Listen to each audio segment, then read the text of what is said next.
هاي، عاملين ايه؟ يا رب دايما بخير وبسعادة. متخيلين برطمان السمنة ده؟ انا عملته في البيت. بصوا البرطمان اهو. انا عملته كله في البيت من وش اللبن، وعملت طبق المورطة الخطير ده برضو من البيت، من حاجات كلنا ممكن نكون مش بنهتم بيها ولا عارفين هي اصلا ممكن نعمل بيها ايه. كل ده بحاجات بسيطة من بيتك، مش هتكلفك ولا جنيه. مجرد ان انت هتجيبي اللبن بس تشربيه وتشيلي الوش بتاعه، وهنعمل بيه احلى برطمان سمنة بلدي.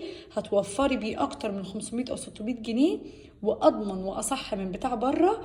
بره احنا مش عارفينه متهدرج ولا مش متهدرج ولا معمول من ايه، وبيخلطوا اصلا الزبده بتاعت السمنه بحاجات كتير، ببطاطا وبطاطس. انت بقى جايبه برطمان السمنه بتاعك ده، عاملاه على ايدك ومطمنه لكل نقطه فيه انها صحيه 100%. يلا بينا نشوف عملناه ازاي.